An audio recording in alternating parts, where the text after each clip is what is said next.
At eto na, sa wakas, nabingwit din natin siya mula sa kanyang very busy schedule. Handa na ba kayo? Kay Attorney Claire Castro. She is in the house.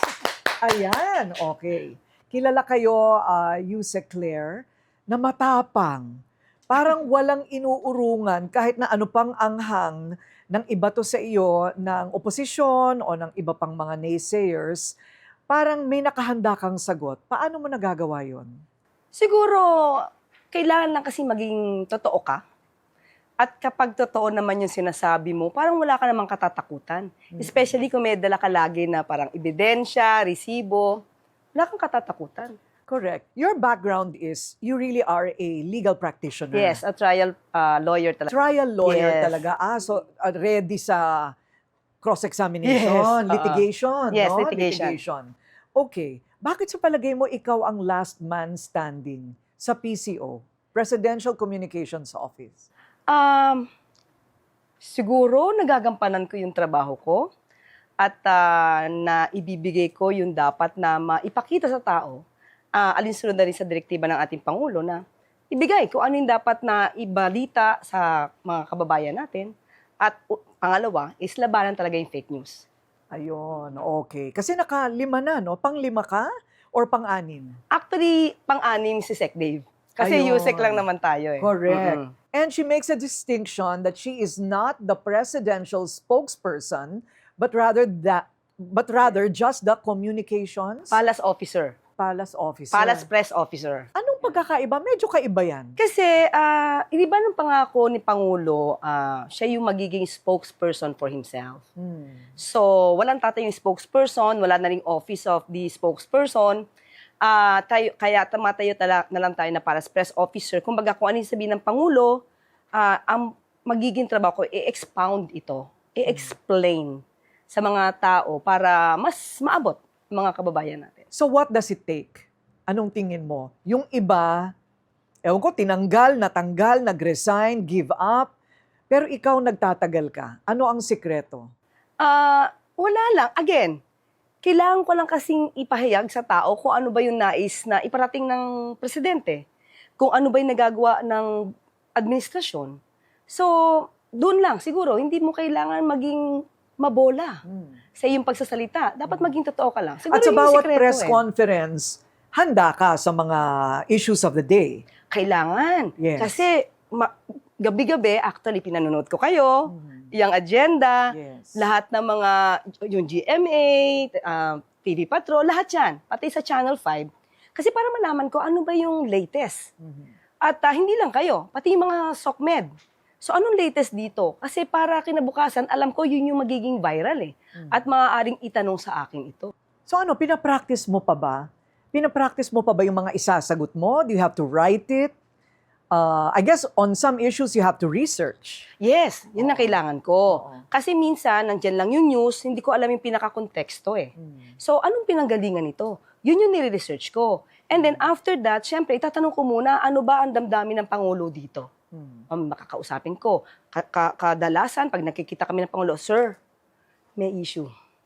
Ito po. Sabi niya, oo nga. Sir, just give me your thoughts. Anong sasabihin natin dito? So, yun na. Pag sinabi niya yun yung sabihin ko. At yun na i-explain ko. I-expound ko yun. Kasi kung nanonood ka ng West Wing before, it was a series in the US wherein every morning meron silang powwow, no? Meron silang briefing with the president about the emerging issues of the day. Kayo, ano ang style ninyo ni presidente? Kasi mahirap yung huhulaan mo kung anong iniisip niya, no? Hindi, actually, kapag ka merong issue, pag morning, meron akong kakausapin. Kung hindi ko nakakausap ng personal agad. Kasi minsan, hindi ko alam kung nasaan si Pangulo eh.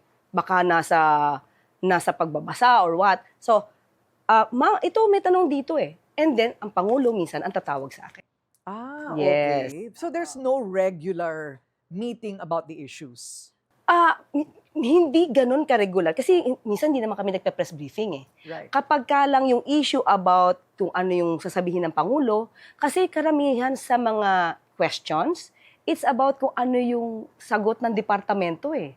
Kasi ano na nangyari dito sa DepEd, ganyan-ganyan. So, ang tinatanong ko naman doon, at tatawagan ko, let's say, Secretary. Let's say, si Secretary Rex. Sir, anong latest dito?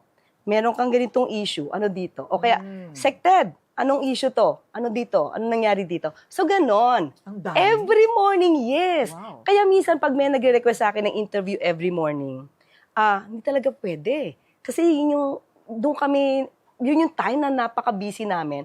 Dahil I have to get the info talaga from the right person. So, para hindi ako magkamali ng mensahe. Ayun. Okay. Have you ever gotten in trouble? Yung may nasabi kang mali, pinagalitan ka. Hindi pa naman. Hindi pa naman. Hindi pa naman. So far. Oo. So gusto talaga nila siguro yung matatas, may angas ng konti. Sabi nga namin, how much of this is Claire Castro? And how much of this is the armor of Malacanang? So they leave it to you, yung timpla. Kung paano ko siyang ilalahad sa akin na yon. Pero kung ano yung damdamin ng Pangulo, yun yung ibinibigay sa akin. Ayun. Doon din kami nagkakausap. Okay. So kung medyo maangas ka, medyo may angas din si Presidente. Oo, kasi hinahayaan naman niya ako. O yun. Okay. Actually, si Pangulo naman, kasi ano din siya. Kung makikilala niyo siya, matapang ang Pangulo. Kaya lang, hindi niya kasi dinadaan sa galit. Hindi siya nagme-meltdown. Yun siya.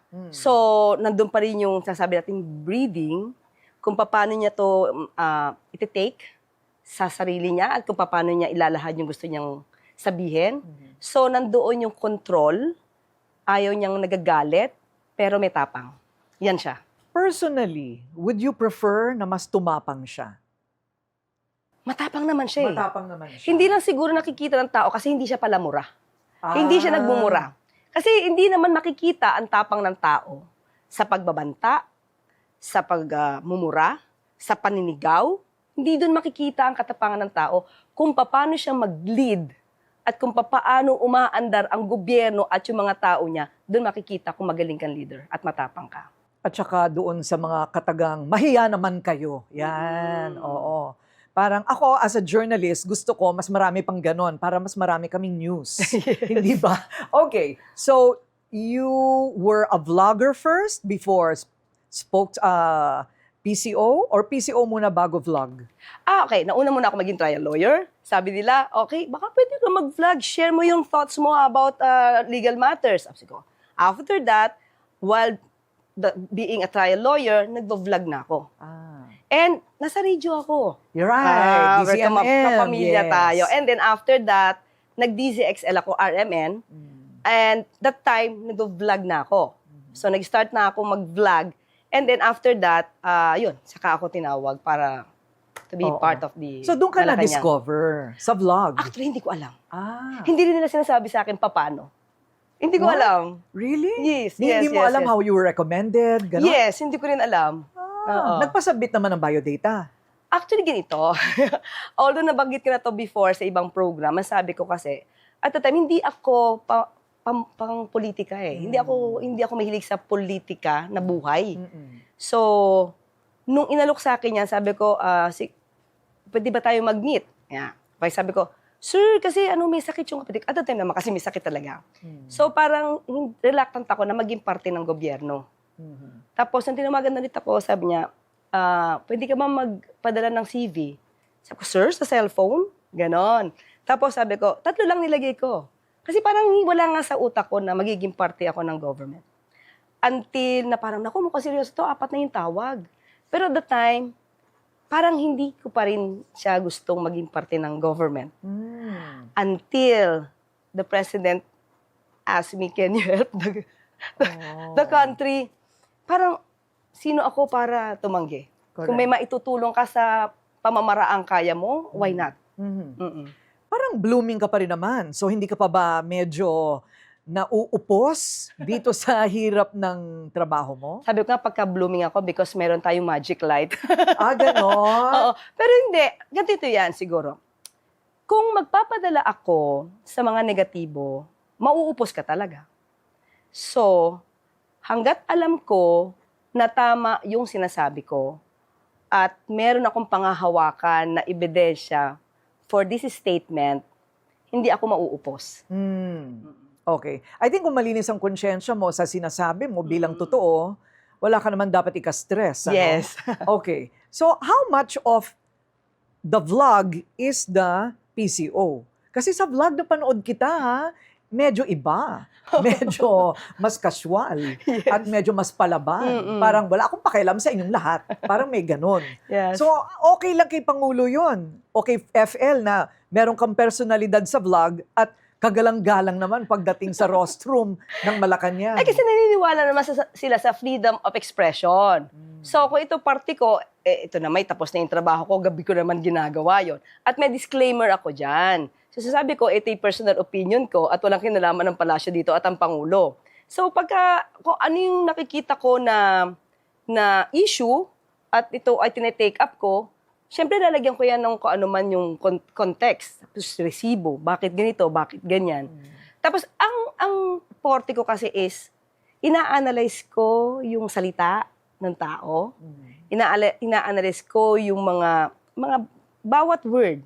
So, syempre as a trial lawyer, yun yung tinitignan mo eh. Bakit ganyan? So, basahin natin kung paano siya. Yun yung binablog ko.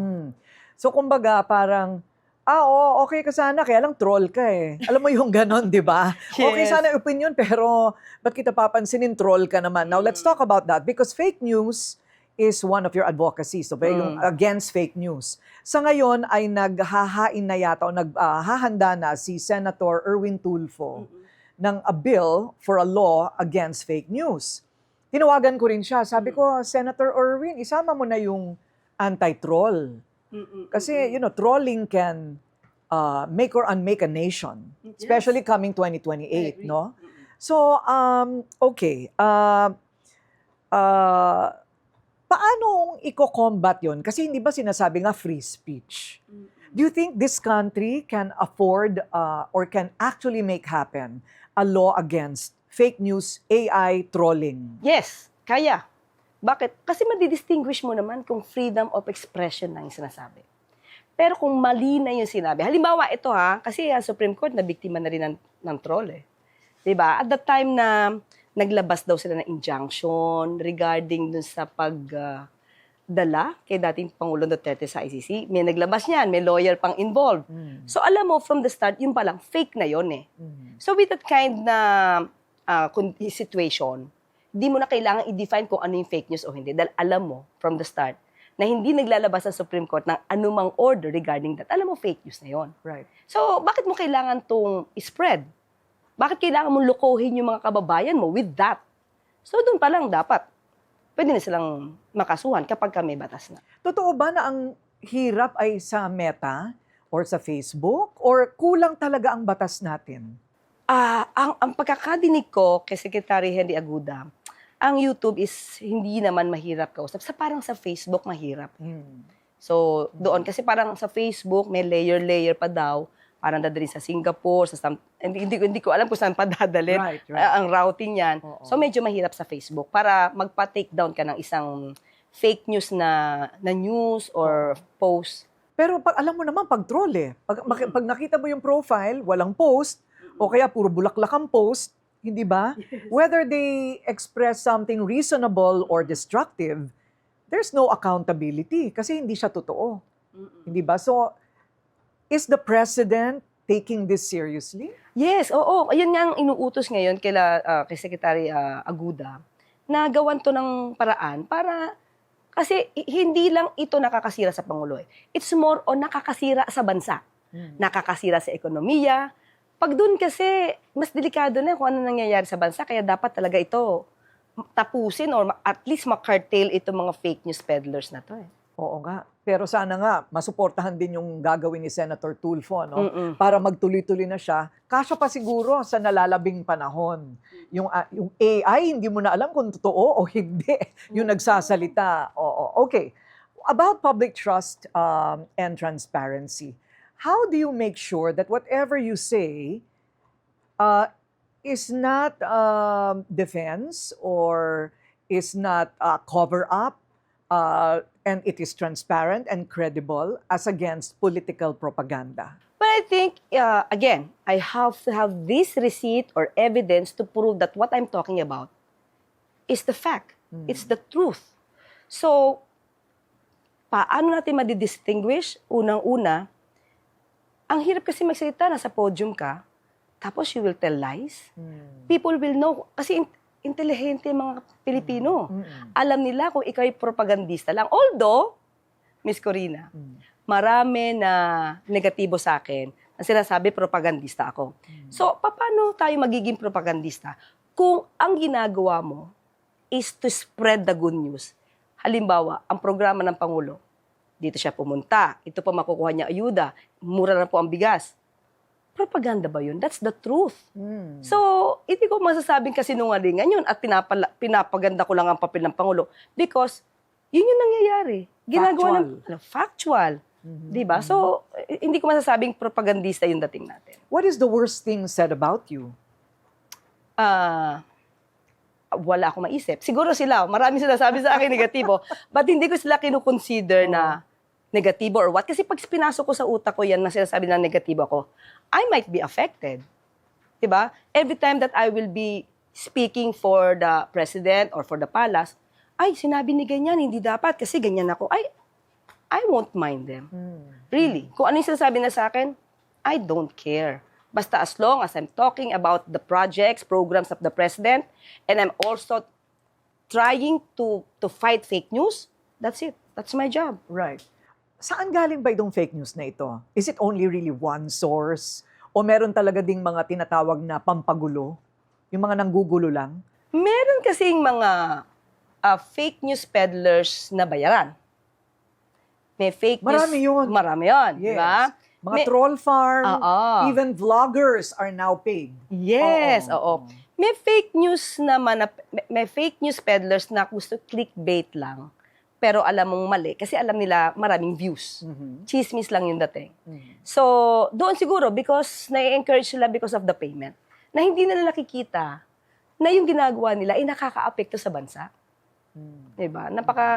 Nawawala yung konsensya nila for the money. Yun yung mahirap eh. Tapos kapwa mo Pilipino, parang sila yung nagbebenta ng integridad ng bansa for the money. Masakit yun.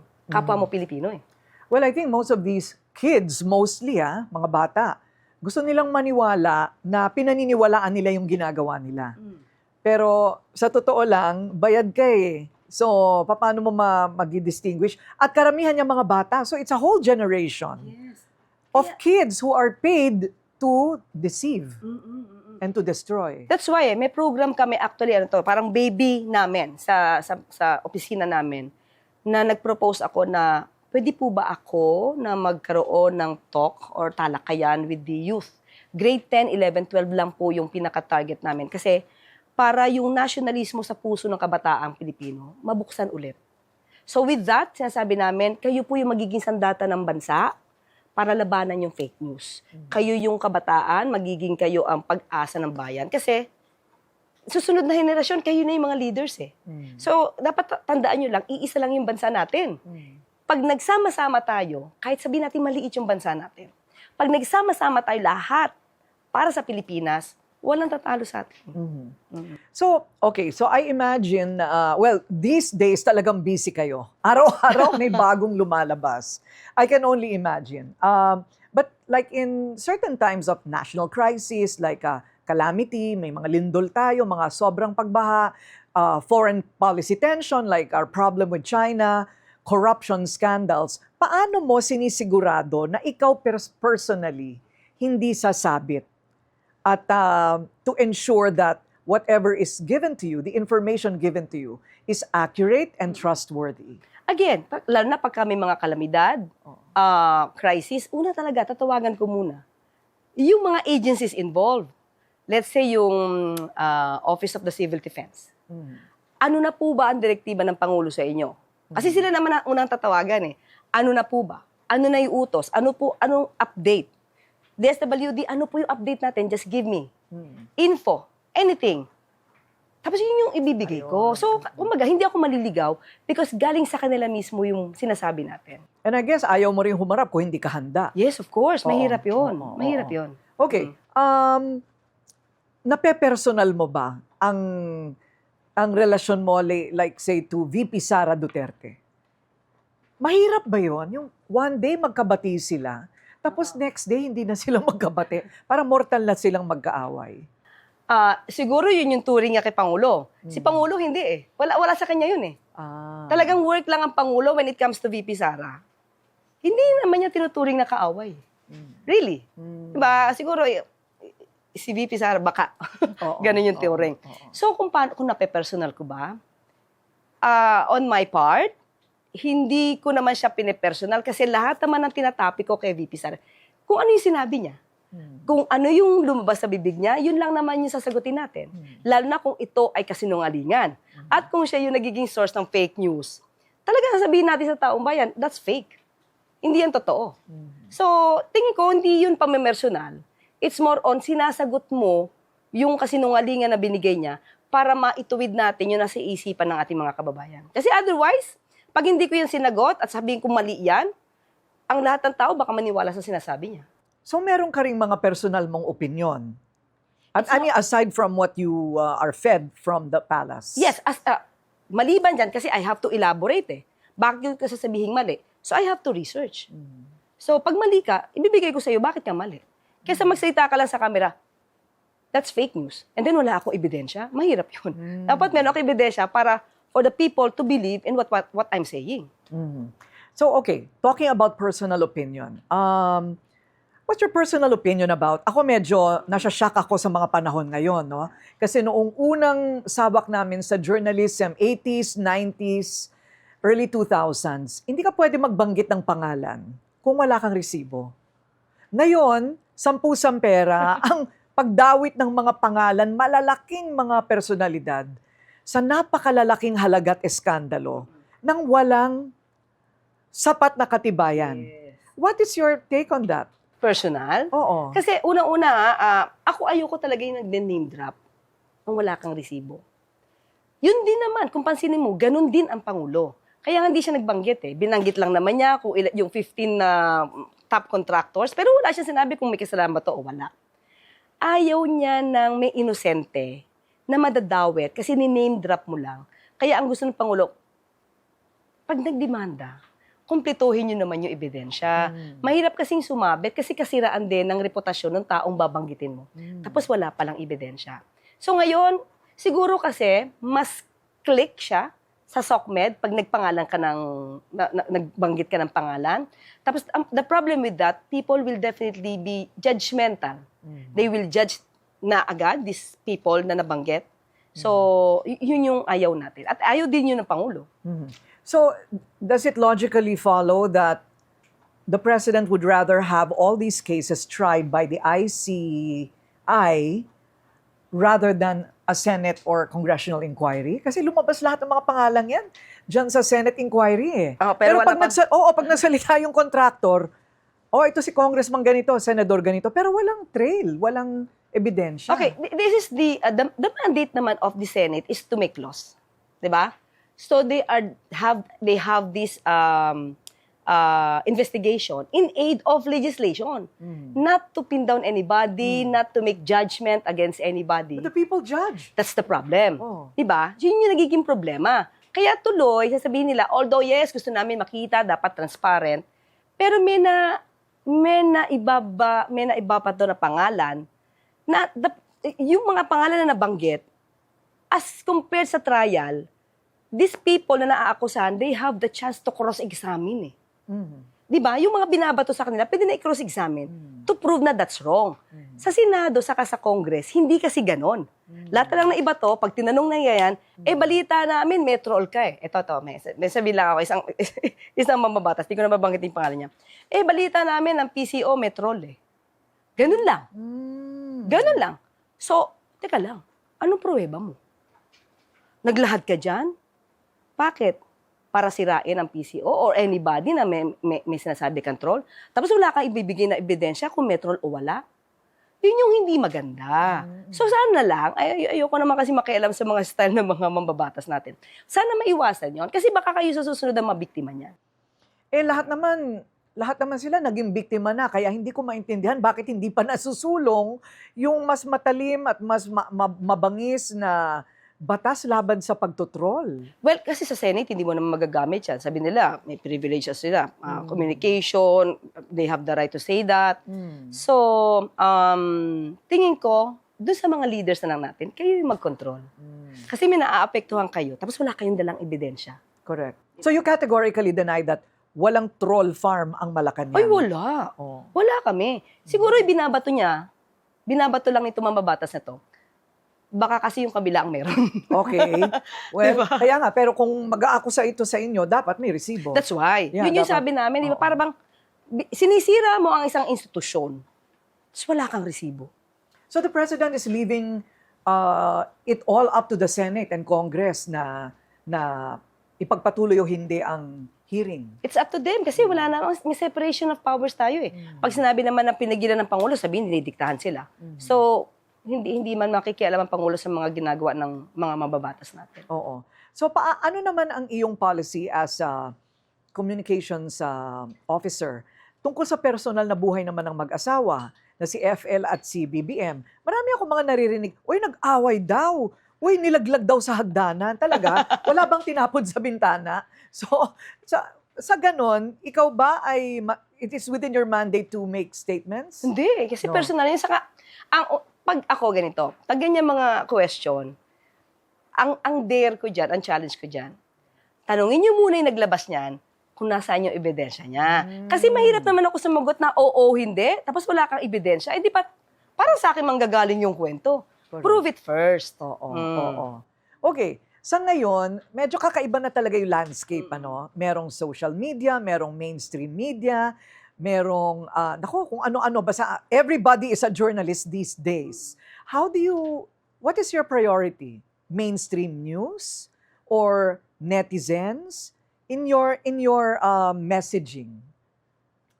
Unahin ko muna yung mainstream. Mm. Kasi karamihan sa mainstream talaga vetted to eh. Kumbaga, pag galing sa mainstream, at hindi lang mainstream hindi lang isa. Dapat marami. Kung lahat pare-pareho yan, at na-news yan, pwede silang pagtiwalaan. So, pag SOCMED siguro kapag titignan ko na lang, pagka SOCMED, nang galing sa isang content creator, hahanapan ko pa rin siya saan galing yan. Ganon ako. Hindi ako pwede maniwala or magko-content ako na sinabi ng isang vlogger. Tapos, saan galing to? So, mahirap yon. So, dapat talaga vetted, verified, kung totoong nangyari. Tapos, hanapan ko, may video ba to? Meron ba tong write-up, article, mga ganon. Kaya pala ako minsan short and sweet ang mga sagot mo na nasaan ang ebidensya? Next? Parang ganon, di ba? Siguro, kasi yun yung mindset ko bilang as a lawyer. Yes. Ganun agad ang pasok ko. Sabi ko, ganun agad ang pumapasok sa isipan ko. So, how can I give an intelligent response to that question kung itong sinasabi mong issue, wala ka pang ibinibigay sa akin anumang ebidensya o konteksto. So, mahirap sumagot. Okay, you gave your opinion about what happens in the Senate, no? Pag nagkakabanggitan, but they have to do it because in aid of legislation daw. Okay. Paano naman itong ICI? ICI? Naglilito kasi ako sa ICC at ICI. Yung ICI, ila-live stream na daw. What do you think? But it's up to them. Kasi independent commission naman sila. Kung ano yung polisiya nila, kung ano sa tingin nila makakaganda sa kanilang performance para makita ng tao yung transparency at mapagtiwalaan sila, it's up to them. Hindi daw independent kasi nakasandal pa rin kay Pangulo. Yung appointment nila, ewan ko kung may sweldo, funding. Kasi kailangan mag-start. So, kung walang EO, walang creation ng ICI.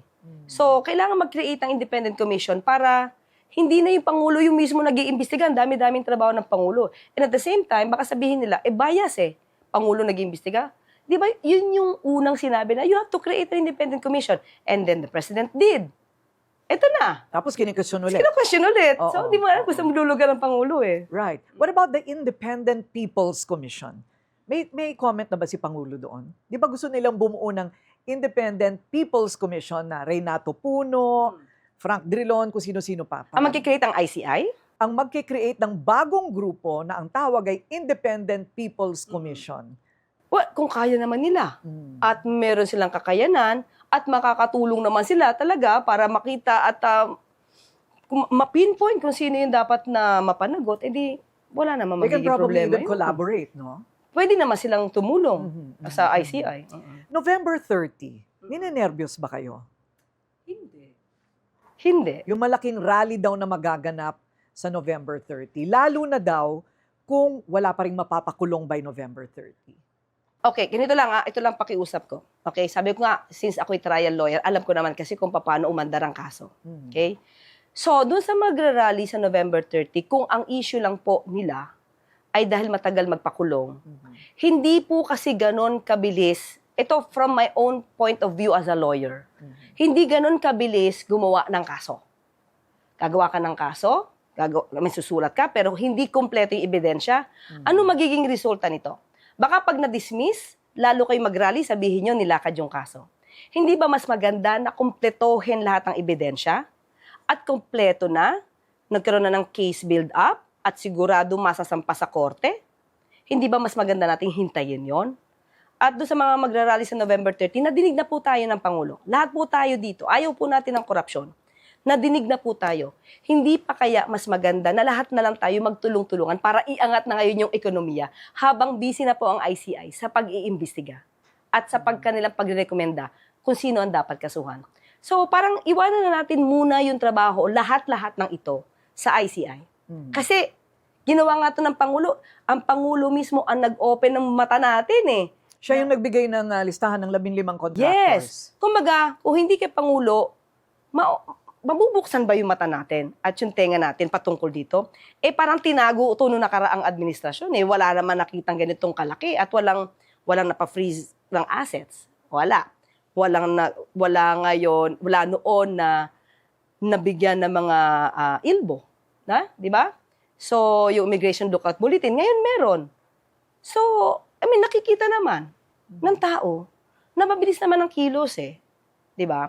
So, hintayin lang po natin kasi hindi po ito tulad ng tukhang na kahit wala pang mga ebidensya, napatay na yung pinaghihinalaan.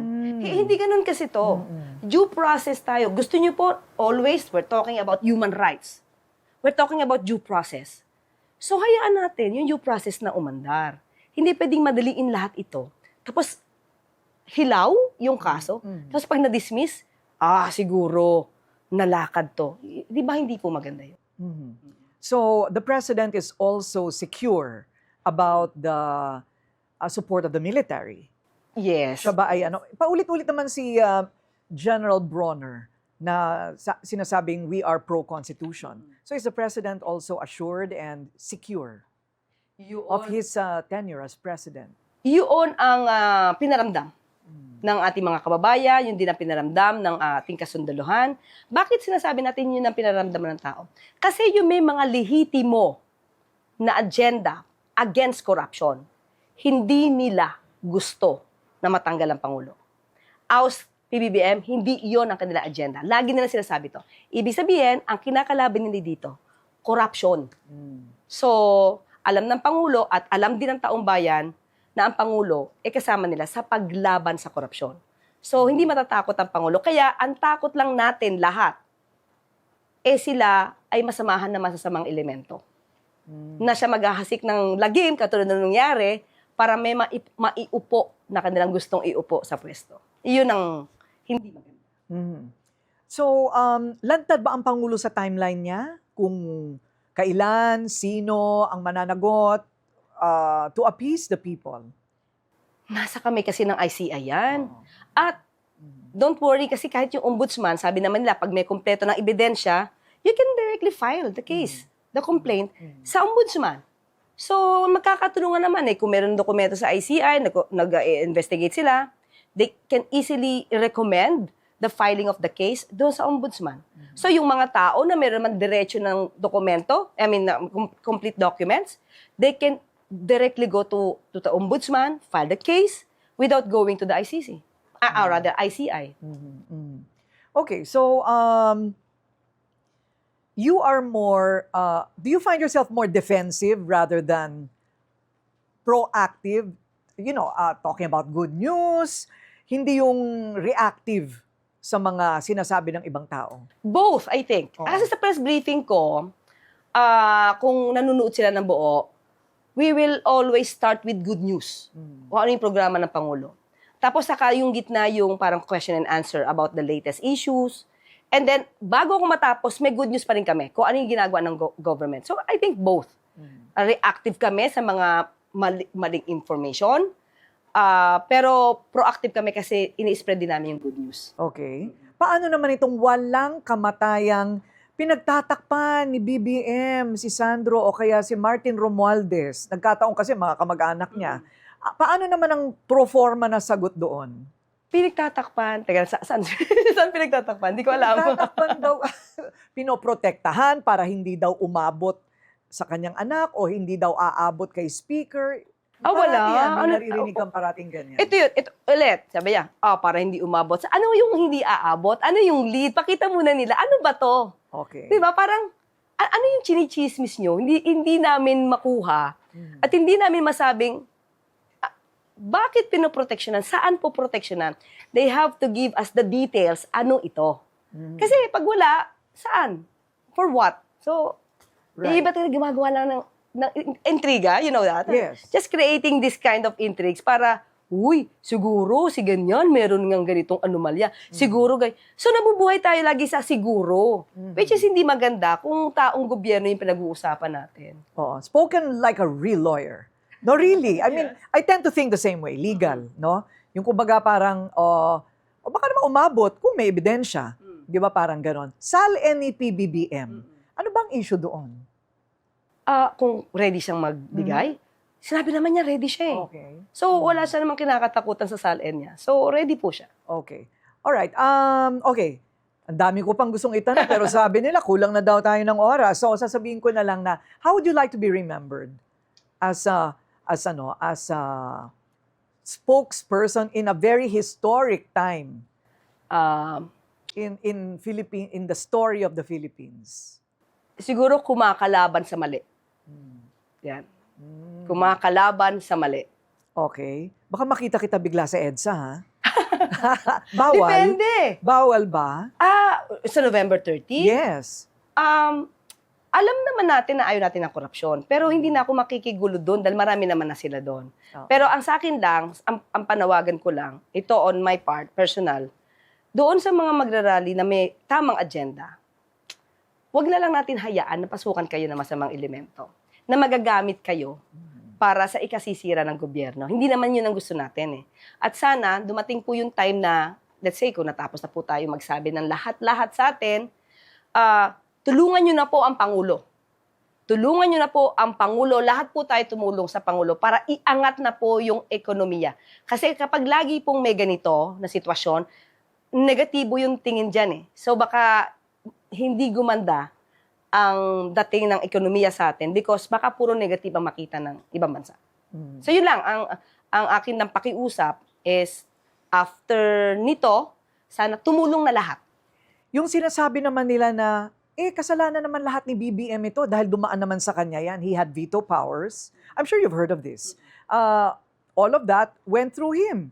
So, what do you think about that? Yes, nag-veto ang Pangulo. Oh. Kasi at that time, inaral talaga yan. Inaral yan kung ano hindi dapat.